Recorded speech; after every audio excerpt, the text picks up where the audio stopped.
Salam. Are you okay? Okay. That's okay, man. That's okay. You with me, man.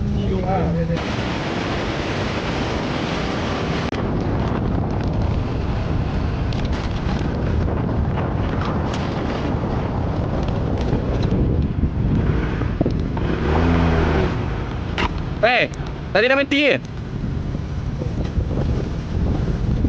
Takkanlah saya dah berhenti, kau kat situ kan?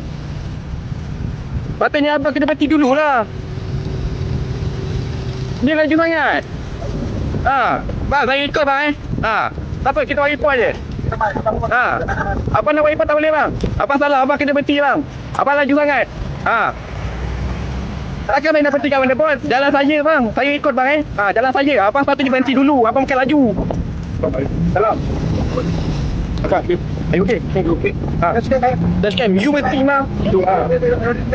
I'm from Palestine. Yeah, that's going good. You patutnya you stop, man. You stop. You need to stop. You stop. Lah. Salahnya dia laju sangat.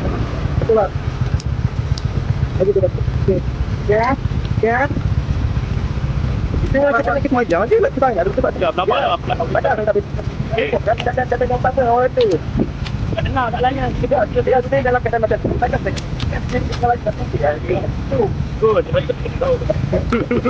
cherry kapal aduh jangan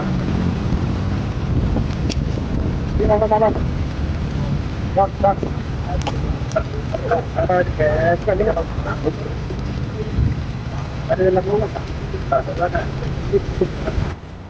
dia laju sangat, faham tak? Dekat orang depok yang Nabil sing tu, sepatutnya dia kena berhenti, bukan dia tu speed. Dah tahu Nabil dah U-turn macam gitu kan, dia tu speed. Nasib Nabil sempat end up waktu tu. Kalau tak sempat end up, orang nak uzubillah tu. Dia laju sangat. Dia dah nampak dah orang depok tu Nabil jalan utama. Jadi dia waktu tu dalam keadaan speed. Dia tak tahu Nabil tengah bagi signal nak ke sana kan. Ada salah dia bukan orang Malaysia. Dia orang luar negara. Tapi dia bawa motor macam gitu laju yal. Laju bahaya lah. Dia fashion nak laju tapi tak nak berhenti. Jadi salah dia lah. Jadi Nabi cakap dia Nabi pergi semayang kejap. Apa-apa nanti harap pemecahkan urusan lah. Risau juga. Lepas tu ada abang Lala abang Shopee ke Lala tadi dia kata tak apa bang, nanti bagi dia settle. Masalahnya tak sedap juga kan, sebabnya tak tahu salah siapa, tapi salah dia lah. Dia speed tadi. Patutnya dia memang dia kena berhenti. Aduh, Abil tadi hampir-hampir. Sikit lagi nak kena.